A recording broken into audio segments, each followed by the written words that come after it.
안녕하세요. 감동의 모든 것입니다. 저희는 해외 커뮤니티 레딧과 감동의 모든 것 공식 이메일로 제보받은 실제 사연을 바탕으로 재구성한 스토리를 전달해드립니다. 구독과 좋아요, 알림 설정은 영상 제작에 큰 힘이 됩니다. 영상 수익은 독거노인 및 불우이웃에게 전액 기부되니 끝까지 시청 부탁드립니다. 그럼 본격적인 이야기 시작하겠습니다. 우리는 살아가면서 사회생활을 할 수밖에 없습니다. 그리고 어른이 되면 그 사회생활은 대부분 직장생활로부터 시작되는데요. 직장은 돈을 벌기 위해 다니는 것이기는 하지만 직장을 선택함에 있어 돈만큼이나 중요한 것이 직장생활에서의 만족감입니다. 오늘 소개해드릴 사연은 일본 회사에서 좌천되어서 한국 지사로 오게 되었다는 일본 남성의 경험담인데요. 일본에서 대학까지 나오면 나름 엘리트라고 자부했었던 그는 일본의 직장 문화에 적응하지 못하고 외국으로 쫓겨나기까지 하면서 큰 상처를 받았었다고 합니다. 그런데 오히려 좌천되어 오게 된 한국 때문에 그는 큰 행복감을 얻을 수 있었다고 하는데요. 과연 그에게는 무슨 일이 있었던 걸까요? 안녕하세요. 감동의 모든 것입니다. 저희는 해외 커뮤니티 레딧과 감동 나눔 공식 이메일로 제보받은 실제 사연을 바탕으로 재구성한 스토리를 전달해 드립니다. 구독과 좋아요, 공유, 알림 설정은 영상 제작에 큰 힘이 됩니다. 영상의 중간 광고 없이 모두 무료로 진행되니 끝까지 시청 부탁드립니다. 그럼 사연 함께 살펴보겠습니다.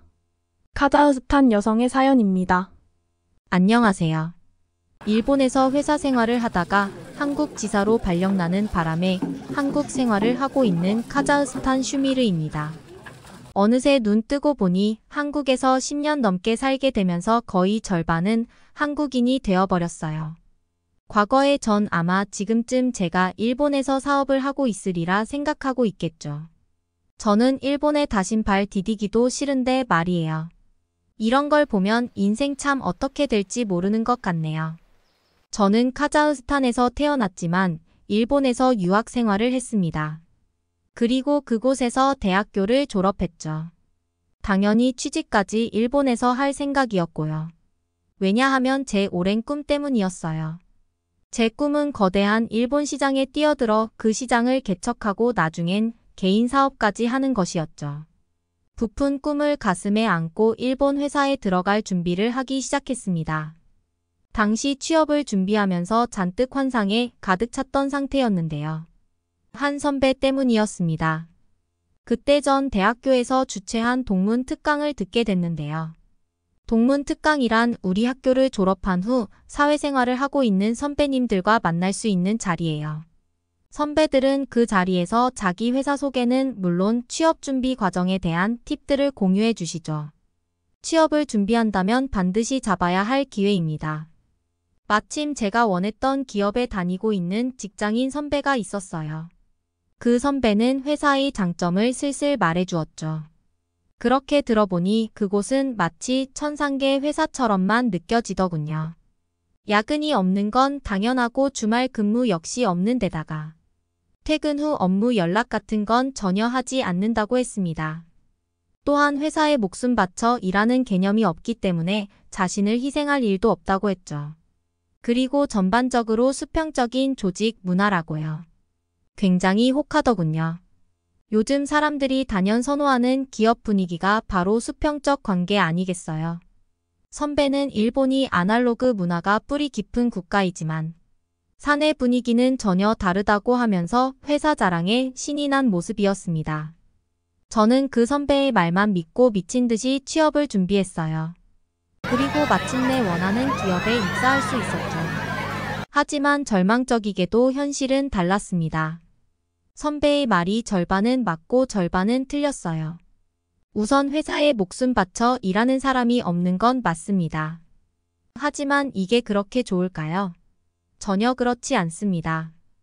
애사심이 전혀 생기지 않아요. 함께 일하는 직원들 분위기 자체가 그렇다 보니까 나 역시 회사를 위해 일해야겠다는 생각이나 그 어떠한 열정이 생기지 않거든요. 이 회사를 위해 내 한 몸 바쳐 일하겠다는 의지가 불타오르지 않습니다. 그러다 보니 점점 일이 지루해지고 일을 하는 이유를 모르겠다 보니 출근하기가 미치도록 싫어져요. 마치 정신병에 걸릴 것만 같았죠. 찰리 채플린처럼 수많은 톱니다 바퀴 중 하나가 된 듯한 기분으로 매일매일 출근했어요. 그래도 다행히 우리 회사는 휴가를 호방하게 주는 편이었는데요. 이것 역시 그리 좋기만 하지 않았답니다. 춘절이나 국경절, 노동절, 중추절 등의 휴가를 주지만 일본 내에서 연휴 기간엔 어딜 가도 사람이 초만원이라는 사실을 잊으면 안 돼요. 이게 무슨 말이냐면 사람이 미어터질 듯이 많기 때문에 사람들 뒤통수 구경만 하고 올 수 있다는 거죠. 우스갯소리가 아니라 진짜입니다. 잠깐 제 얘기를 해드리자면 국경절 연휴 때 대학 친구를 만나러 가기 위해 기차표를 예매했었어요. 넉넉히 하기 위해 기차 출발 시간보다 2시간이나 일찍 갔었는데요. 줄 기다리고 보안 검색을 기다리는 동안 2시간이 훌쩍 지나버리는 바람에 기차를 놓치고 말았답니다. 믿겨지시나요? 이 정도예요. 다시 본론으로 돌아가 볼게요. 아까 제가 선배의 말 중 반은 맞고 반은 틀리다고 했죠. 사실 선배의 말은 틀린 말이 더 많았어요. 워라밸이 있다는 건 다 거짓말이었습니다. 근무 시간이 굉장히 길고 퇴근 후에 시도 때도 없이 연락이 와요. 밤이건 새벽이건 상관없죠. 그래서 업무와 일상생활의 분리가 불가능해요. 입사하면 일본에서 쓰는 메신저 프로그램을 휴대전화에 설치하라고 하는데 그 후부터 노예 생활이 시작되는 거나 다름없죠. 그 어플을 통해 1분 1초마다 가진 곳에서 연락이 오는데요. 정말 미쳐버리는 줄 알았습니다. 그리고 수평적 조직 문화는 찾아볼 수도 없었어요. 직장 내 갑질이나 왕따, 꼰대짓은 기본이었죠. 자기보다 뒤늦게 들어온 직원에게 텃세 부리는 건 당연했고요. 자신과 나이가 비슷한 또래가 들어오면 미친 듯이 견제해요. 마치 고등학교를 보는 듯 하죠. 어른이 되어서도 학생 놀이를 하는 사람은 또 처음 봤네요. 하여튼간 저는 이런 이유에서 일본에서 잘 적응하지 못했습니다. 나중에 사업을 하려면 인맥을 잘 쌓아야 하는데 성향이 0달러 일본 사람들과 잘 어울리지 못했으니 결국 일본인 커뮤니티 내에서만 머무르게 됐죠. 전 제가 일본에서 도태될 줄 몰랐습니다. 한국에서 유학 생활을 했으니 어느 정도 그 나라 분위기와 잘 맞는 줄 알았거든요. 하지만 회사 생활은 또 다른 일이더라고요. 일본 사람들과도 결이 맞지 않아 매번 부딪히게 되고 제가 이해가 가지 않았던 건 회사가 계약서대로 하지 않는다는 거였어요. 제가 왜 이 계약서대로 지키지 않느냐고 따지면 일본 사람들은 성향상 계약서는 언제든 상황에 맞게 고칠 수 있는 것이라고 생각하기 때문에 아무 문제가 되지 않는다고 대답하거든요. 그들은 회사 사람을 마치 한마을에 사는 이웃이라고 생각하는데 그래서 의리를 중요시하기 때문에 이런 식으로 말하면 저를 신의가 없고 자기 이익만 챙기는 놈으로 낙인 찍어버려요. 뭐 저도 그렇게 되어버렸죠. 전 본사에 찍혀서 한국지사로 좌천되고 말았습니다. 전 일본에서 계약도 한번 제대로 성사시키지 못하고 인맥도 제대로 쌓지 못한 채 한국에 있는 지사로 와야만 했습니다. 모든 게 절망적이었죠. 본사가 아닌 지사에서 일할 바엔 일본에 돌아가서 사업을 준비하는 게 낫지 않나 싶더라고요. 하지만 또 그렇게 하자니 아무런 사업 기반이 없었던 상태였거든요. 맨 땅에 헤딩할 수는 없는 노릇이었고 우선 한국에 있는 지사에서 경제적인 기반이든 뭐든 좀 쌓고 가고자 했습니다. 그런데요, 있죠. 제 생각이 틀렸어요. 오히려 한국에서의 생활이 일본보다 비교도 할 수 없을 정도로 훨씬 좋았거든요. 게다가 외국계 기업들도 많이 있어서 오히려 기회의 땅이었어요. 지사에서 일하면서 일본과 한국 회사 분위기가 많이 다르다는 걸 알 수 있었습니다. 일본 기업이긴 하지만 한국인들이 훨씬 많고 협력하는 기업도 대부분 한국 기업이니까요. 다른 점 중 좋았던 건 한국은 철저히 능력 위주의 기업 문화라는 겁니다. 일본에선 딱히 그런 걸 느끼지 못했어요. 일본 사람들은 자기 능력보다는 주로 물질적인 거나 금전적인 거에 의존해서 프로젝트를 성공시키곤 했어요. 그래서 일본 사람들은 정말 얼굴이 두껍구나 체감했었죠. 상대방이 아무리 자기 제안을 거절해도 집요하게 접근해서 마침내 목적을 달성하려는 근성이 있어요. 심지어 그 자존심 센 사람들도 계약을 따내기 위해 모든 자존심과 허세를 내려놓고 상대에게 머리를 조아린답니다. 이건 다 그들의 계획이에요. 클라이언트들은 일본 기업이 이렇게 수그리고 나오니 그들의 그물에 빠지게 되는데요. 표면적으론 정성이 가득한 일종의 접대이니까 말이에요. 하지만 결국 그런 친절에 속아 그들과 한편이 됐다가 뒤통수 맞는 경우가 많답니다. 아무튼 일본 사람들은 거침없이 아첨을 하고 뇌물을 주고 구걸해요. 실제로 전 일본 본사에서 일할 땐 계약을 하려면 뒷돈을 줘야만 하는 상황이 많았어요. 이런 부분에 있어서 정말 창피했죠. 근데 그러면서도 살아남기 위해 언젠간 저 역시 그런 사람이 될까봐 겁이 나더라고요. 그러나 한국은 아니었습니다. 한국에서는 능력 위주로 프로젝트가 진행되었어요. 이게 정말 정정당당하고 옳은 방법이라고 생각합니다. 그렇기 때문에 상사들은 무척 열심히 일했고요. 각자 성과를 내기 위해 노력하는 모습이었죠. 열심히 발로 뛰고 밤새워가며 계약서를 만들고 훌륭한 프레젠테이션 발표를 해 거래를 성사시킵니다. 저는 이런 사내 분위기에서 많은 걸 배울 수 있었고 자극을 받게 됐어요. 또 진심으로 회사가 잘 되기를 바라는 마음에서 일하는 상사들이 많았죠. 여태껏 그런 사람들을 한 번도 못 봤는데 조금 신기하더라고요. 그런 분위기 속에서 일하다 보니 저는 애사심이 조금씩 생기기 시작했습니다. 다들 열심히 하는 만큼 사이도 좋았는데요. 한국 지사는 사내 분위기가 좋은 편에 속했어요. 직장 내 정치질이라든가 직원들끼리 시기, 질투 혹은 따돌림 같은 걸 전혀 볼 수 없었거든요. 그리고 회사 자체에서 직원들을 아끼고 챙기는 게 눈에 보였어요. 적어도 형식적이더라도 말이에요. 반면 본사는 아니었거든요. 인력이 넘쳐나다 보니 직원 하나하나가 소중한지 모르나 봅니다. 사람이 아니라 그냥 24시간 동안 기계 돌리는 거라고 생각해요. 인력이 많으니까 대충 쓰다가 누군가 지쳐 떨어져 나가도 그들에겐 그것은 일도 아니니까요.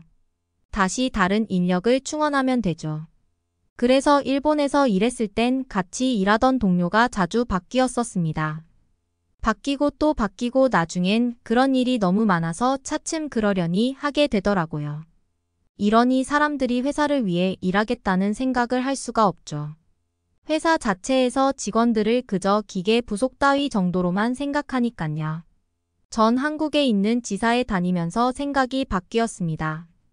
꼭 본사가 아니더라도 괜찮았어요. 지사 발령이 제겐 너무나 절망적이었는데 그게 오히려 다른 길을 알려준 거예요. 그리고 무엇보다 일본보다 한국에서 생활하는 게 더 좋았죠. 제가 일본에 갔던 건 일본이 급격한 성장을 하고 있으니 발전 가능성이 높다고 생각했었기 때문입니다. 그런데 너무 빠른 시간 안에 성장해서 그럴까요? 아직까지 성숙한 문화를 가지고 있지 못하고 그것이 너무 싫었습니다. 그들이 하는 건 제 업무 스타일과 너무 달랐고 그렇기 때문에 일본 사람들과 계약하는 과정이 너무 힘들게만 느껴졌어요. 하지만 지사에서 함께 일했던 한국인들은 달랐죠. 성과를 중시하는 분위기였기 때문에 전 몇 년 동안 열심히 했는데요. 다시 생각해도 정말 취업하고 이렇게까지 열심히 했던 순간이 있었나 싶더라고요. 그리고 그렇게 3년 정도 열심히 하니까 저는 다시 능력을 인정받을 수 있었습니다. 본사에서 제게 다시 돌아오라고 연락할 정도였으니까요. 하지만 전 거절했습니다. 다시 그곳으로 돌아가고 싶지 않았으니까요. 그리고 그동안 한국에서 기반을 잘 쌓아놨기 때문에 한국에서도 오라는 회사들이 많았어요. 전 그중에서 좋은 조건을 제시해준 곳을 선택하여 이직하게 됐습니다. 한국 지사로 발령난 게 오히려 다행이었어요. 이번 경험을 통해 느낀 건 뜻대로 이루어지지 않아도 그 속에서도 발견할 게 있다는 겁니다. 한국에서 더 성장해 꼭 제 이름을 건 기업을 만들고 싶네요. 일본에서 자천되어서 한국에 오게 되었지만 오히려 한국의 문화와 상식적인 한국인들 덕분에 더욱더 인생이 행복해졌다는 카자흐스탄 여성의 사연 어떻게 보셨나요? 어떻게 보셨나요? 오늘의 이야기는 여기까지입니다. 응원이나 남기고 싶은 말이 있으시면 댓글로 남겨주세요. 사연자분께 전달해 드리겠습니다. 저희 감동의 모든 것은 실제 사연 제보를 받고 있습니다. 채택되신 분께는 선물도 드리고 있습니다. 저희의 사연이 여러분의 하루에 작은 힘이 될 수 있었으면 좋겠습니다. 지금까지 한국의 감동 이야기를 나누는 감동의 모든 것이었습니다. 구독과 좋아요를 눌러주시면 영상 제작에 큰 힘이 됩니다. 감동적인 사연을 주변 사람들에게 공유하고 함께 이야기 나눠보세요. 끝까지 시청해주셔서 감사합니다. 더욱더 좋은 영상으로 찾아뵙겠습니다. 프랑스의 우아하고 품격 있는 한 카페 무려. 프랑스 대혁명 때부터 대대손손 이어져온 장인 정신이 깃든 커피와 차를 직접 재배하고 우려내서 판매한다고 하는데요. 그런데 갑자기 백인 여자 손님이 카페에 있던 한국인에게 한국말 역겹다, 조용히 해달라고 쏟아냅니다. 옆에 앉아있는 한인 학생들이 한국말을 하는 것을 듣기 싫다며 백인 여성 고객이 인종차별적 말을 한 겁니다. 카페 종업원들까지 나서서 모욕적인 언행을 그만하라고 말렸지만 여성은 막무가내였습니다. 결국 종업원들의 신고로 경찰이 출동하고 나서야 여성은 카페에서 쫓겨났습니다. 피해를 당한 한인 학생들은 사람들에게 인종차별 문제에 대한 각성을 촉구하기 위해 인터넷에 동영상을 올렸고 50만 건 가까운 조회수를 기록하고 있습니다. 외국에서는 이렇게 곳곳에서 예상하지 못한 순간에 인종차별을 당하는 경우가 적잖은데요. 남의 나라에 산다는 게 참 쉬운 일이 아닌 것 같습니다. 안녕하세요, 감동나눔입니다. 저희는 해외 커뮤니티 레딧과 감동나눔 공식 이메일로 제보받은 실제 사연을 바탕으로 재구성한 스토리를 전달해 드립니다. 구독과 좋아요, 공유, 알림 설정은 영상 제작에 큰 힘이 됩니다. 영상의 중간 광고 없이 모두 무료로 진행되니 끝까지 시청 부탁드립니다. 오늘 사연은 프랑스에 있는 커피숍을 운영하는 앙뚜아 씨의 사연인데요. 동양인 차별로 망해가던 커피숍을 한국인의 도움으로 기적같이 살려냈다고 합니다. 그의 사연을 들어보시죠. 안녕하세요. 저는 프랑스의 커피숍을 운영하는 앙뚜아라고 합니다. 저는 중견기업 회계팀에서 일하고 있습니다. 세무 전문 자격증이 있어 취업은 쉽게 되었지만 언젠가 독립해서 저만의 회계사 사무실을 차리고 싶습니다. 그러다 어머니께서 나이가 들어 하나 둘 재산 정리를 하시면서 파리에 있는 조그마한 가게를 갖고 있는데 2달째 비어있고 더 이상 관리할 체력이 없으니 팔아달라고 하시더라고요. 그 자리는 관광객들이 꼭 들르는 자리라 새가 잘 나가는 자리인데도 어찌된 일인지 이번에는 계속 비더라고요. 처음에는 어머니 말씀대로 가게를 팔려고 했다가 제가 커피숍을 운영해보는 건 어떨까 하는 생각이 들어 어머니께 말씀드렸어요. 지금은 직장인이지만 빨리 독립해서 저만의 사무실을 차리고 싶었거든요. 각각의 실내는 작은 크기지만 프랑스는 대개도로 앞 테라스까지 사용할 수 있으니 코너에 있는 어머니 가게는 실내 면적보다 테라스가 3배는 더 되거든요. 어머니는 직접 운영해보는 것도 좋겠다고 흔쾌히 허락해 주셨어요. 회사에도 약간의 양해를 구해 오픈 후 1달 정도만 단축 근무를 할 수 있게 해달라고 했습니다. 이후 모자란 근무 시간을 꼭 채우겠다고 하고 말입니다. 그렇게 저는 커피숍을 오픈했습니다. 저를 제외하고 직원을 3명 채용했죠. 저를 대신할 총괄 매니저가 필요했죠. 처음엔 정말 장사가 잘 되었습니다. 테이크아웃 손님도 많았고 매장 안팎으로 자리가 꽉꽉 찼습니다. 어떤 날은 매장에 손님이 꽉 차서 음료를 내줄 머그컵도 없을 때가 있을 정도였지. 오픈은 성공적이었고 3주 정도 지나 어느 정도 자리를 잡은 후 저는 직원 중에 가장 성실하고 손님에게 친절해서 평이 좋았던 안드레아에게 총괄 매니저를 맡아달라고 제안했습니다. 안드레아는 저와 같이 있는 동안 정말 자기가 사장인 것처럼 세심하게 신경을 썼습니다. 커피가 많이 볶아서 쓴맛이 강해진 것을 발견한 것도 테이크아웃. 종이컵의 재질이 얇아졌다며 항의한 것도 모두 안드레아였습니다. 안드레아는 커피숍 일이 자신의 적성에 맞다며 급여만 만족한다면 총괄 매니저를 맡고 싶다고 했죠. 저는 직장에 충실해야 했기에 보통의 매니저보다 약간 더 얹어서 안드레아가 오래 일할 수 있도록 했습니다. 그리고 마음 편히 다시 직장 일에 집중하기 시작했죠. 그렇게 2달이 지났습니다. 매출은 꾸준히 유지되었고 안정되었습니다. 퇴근 후 매일 가게에 가서 청소를 하고 주방을 살폈는데 안드레아가 워낙 잘하다 보니 딱히 할 일이 없더라고요. 그러다 보니 일주일에 4번, 3번, 그리고 2번, 그러다 주말에 한 번만 가게 되었습니다. 그 이후 매출이 약간씩 떨어지기 시작했죠.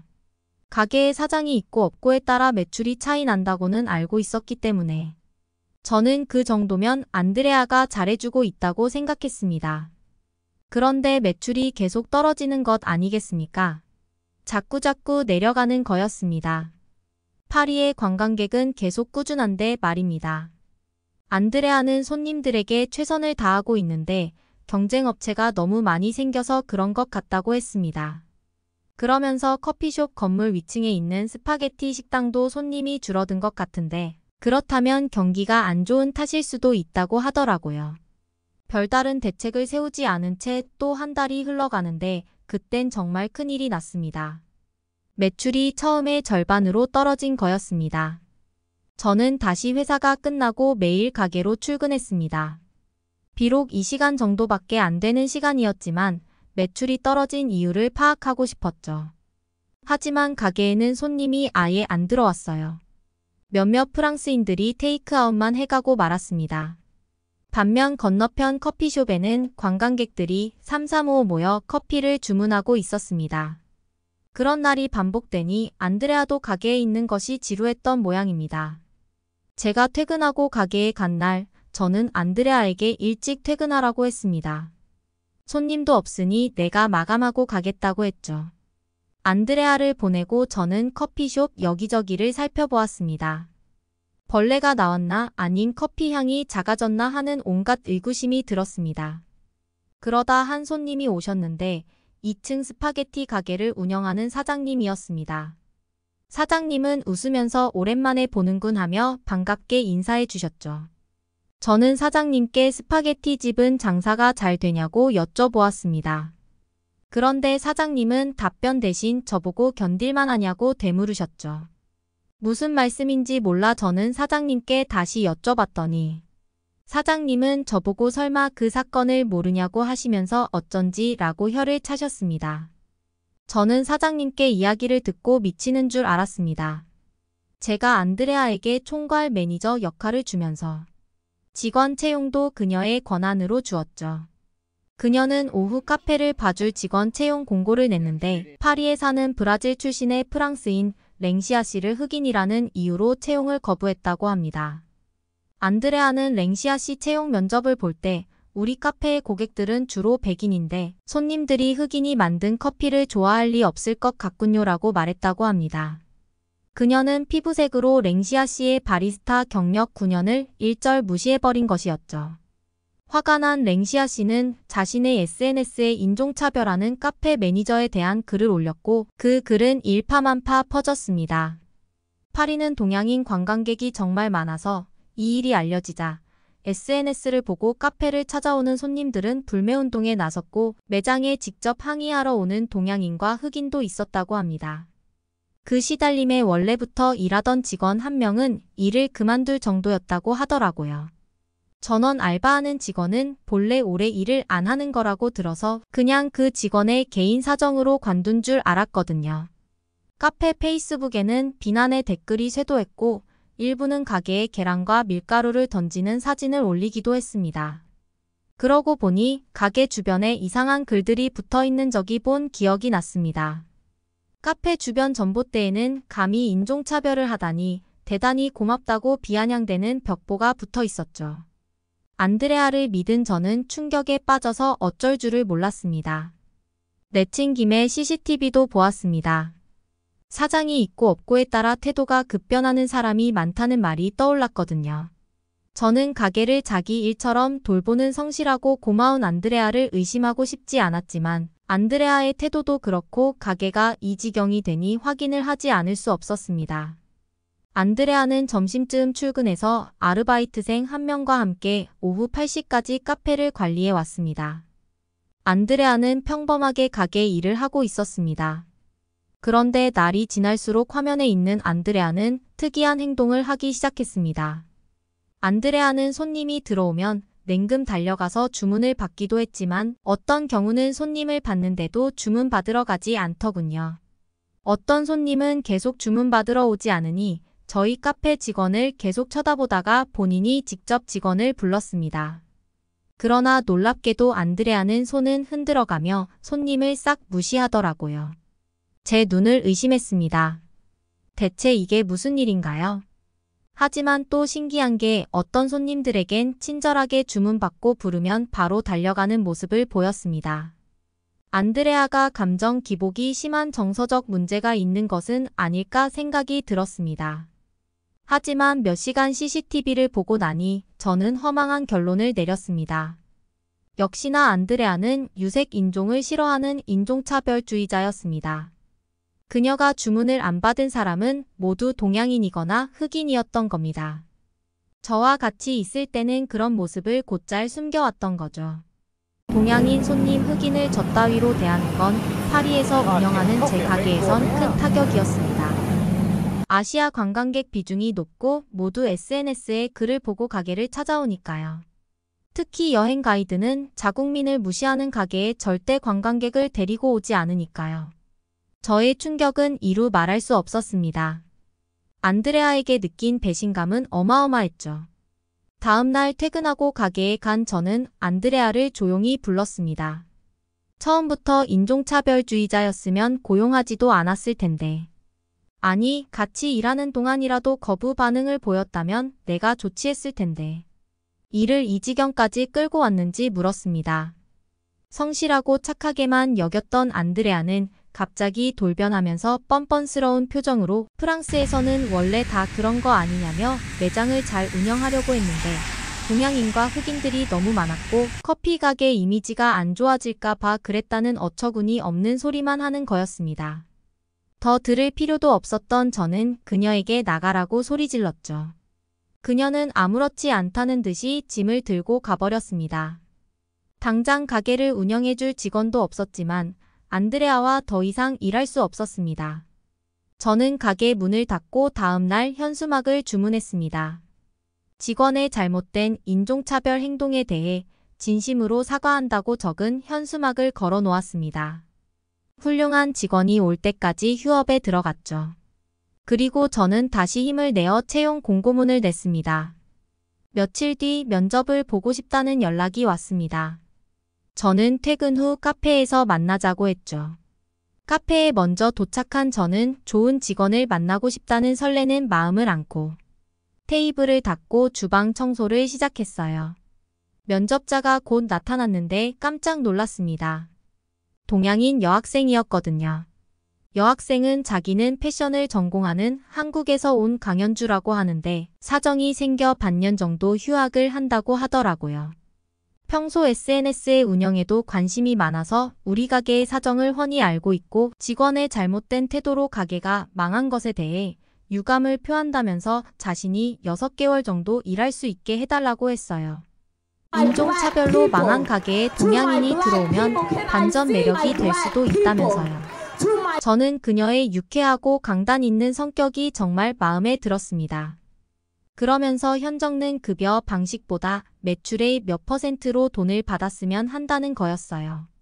매출이 올라가면 자신의 기여도가 큰 것이니 책임감이 더 커질 수밖에 없다면서 말입니다. 당돌한 한국 아가씨의 제안이 처음엔 당황스러웠지만 일리 있는 말이라 우리는 금방 급여 협상에 들어갔죠. 그리고 현정의 제안은 하나 더 있었습니다. 당분간은 디저트 종류를 빼서 일을 줄이고 홀에 주문받는 직원을 두는 것보다 키오스크를 구입하는 것이 인건비를 훨씬 절약할 수 있다고 하면서 직원을 당분간 자기 혼자 두고 빨리 경영을 정상화하자는 제안이었죠. 아니, 한국 사람 똑똑하다는 얘기는 들었는데 패션을 전공한 학생이 경영을 뚫어보는 것 아니겠어요. 저는 안드레아에게 마음이 많이 상했던지라 의욕이 다 사라졌는데 현정의 말에 다시 힘이 났습니다. 현정은 퇴근 후 반드시 하루 2시간씩 자기를 도와달라고 했습니다. SNS를 잘하니 자기가 일하는 것을 올리고 커피를 만드는 과정을 올리면 이 가게도 이미지가 훨씬 좋아지는데 그건 가게에 손님이 많이 없을 때 해야 하니 저녁마다 제가 도와주면 자기는 그 시간의 일부를 할애해서 영상을 만들어 홍보하겠다는 거죠. 저는 현정의 적극성에 박수를 치며 시키는 대로 다 했습니다. 누가 사장이고 누가 직원인지 모를 정도로 열심히 시키는 대로 했지. 현정은 저희 구세주였습니다. 현정가 온 후 가게 매출은 조금씩 오르기 시작했어요. 하지만 그동안의 이미지가 워낙 안 좋았던지라 바로 매출이 급상승하지는 않았어요. 그런데 현정가 SNS에 저는 한국인이고 여기 카페에서 바리스타로 일하고 있어요 라고 글을 쓰고 여기 사장님께서는 항상 신선한 커피를 구하기 위해 시장 조사를 다니십니다. 하며 글을 올렸죠. 그 덕에 저는 진짜 쉬는 날 시장 조사를 다녀야 했습니다. 거짓말할 수는 없으니까요. 현정의 SNS는 점점 반응이 좋아졌습니다. 그러던 어느 날 퇴근하고 커피 가게를 갔는데 오픈했을 당시보다 더 많은 사람들이 북적거리는 것이 아니겠습니까? 저는 눈물이 쏟아졌습니다. 사람에게 받은 상처는 사람으로 치유된다고 했던가요? 현정의 헌신과 배려로 저는 다시 일어설 수 있었어요. 그런 현정에게 제가 못할 것이 없었습니다. 그녀는 저녁 장사가 바빠지니 SNS를 소홀히 하게 된다면서 저녁 직원을 뽑아달라고 하더라고요. 저는 당장 구했습니다. 이번엔 중국인 남학생이 지원을 했어요. 저는 현정에게 괜찮겠냐고 물었는데 현정은 뭐가 문제냐면서 잘 운영되기 위해 적합한 인재인지 잘 보라고 데려 저를 타일렀어요. 현정이가 온 지 3개월이 채 되지 않아 가게 매출은 완전히 회복되었습니다. 현정은 자기가 복학하기 전까지 3개월이 남았으니 미리 대비를 해라고 하더라고요. 저는 현정에게 정식으로 고용하겠으니 가게에 더 있어달라고 했어요. 하지만 현정은 자기는 꿈이 있다며 일은 이 정도면 되었고 우리 가게 덕분에 자기도 사회 공부 잘했다고 쿨하게 거절하더라고요. 예상은 했죠. 그녀는 그렇게 당돌한 학생이니까요. 그렇게 제 가게는 파리의 작은 명소가 되어 훨훨 날고 있습니다. 현정이가 없더라도 그녀가 가르쳐준 정면 돌파의 방법으로 운영을 잘하고 싶습니다. 그리고 동양 문화에 대해 정말 감사합니다. 사람이 먼저라는 그녀의 철학이 동양 문화에서 나온 거잖아요. 제 사연은 여기서 마칠게요. 들어주셔서 감사합니다. 인종차별로 가게를 접어야만 했던 앙뚜아 씨의 마음이 얼마나 힘들었을까요? 한국 유학생을 통해 재개할 수 있었다니 정말 다행입니다. 어떻게 보셨나요? 오늘의 이야기는 여기까지입니다. 응원이나 남기고 싶은 말이 있으시면 댓글로 남겨주세요. 사연자분께 전달해 드리겠습니다. 저희 감동 나눔은 실제 사연 제보를 받고 있습니다. 채택되신 분께는 선물도 드리고 있습니다. 저희의 사연이 여러분의 하루에 작은 힘이 될 수 있었으면 좋겠습니다. 지금까지 한국의 감동 이야기를 나누는 감동 나눔이었습니다. 구독과 좋아요를 눌러주시면 영상 제작에 큰 힘이 됩니다. 감동적인 사연을 주변 사람들에게 공유하고 함께 이야기 나눠보세요. 끝까지 시청해주셔서 감사합니다. 더욱더 좋은 영상으로 찾아뵙겠습니다. 오늘의 사연은 여기까지입니다. 응원이나 남기고 싶은 말이 있으시면 댓글로 남겨주세요. 사연자분께 전달해 드리겠습니다. 저희 감동의 모든 것은 실제 사연 제보를 받고 있습니다. 채택되신 분께는 선물도 드리고 있습니다. 저희의 사연이 여러분의 하루에 작은 힘이 될 수 있었으면 좋겠습니다.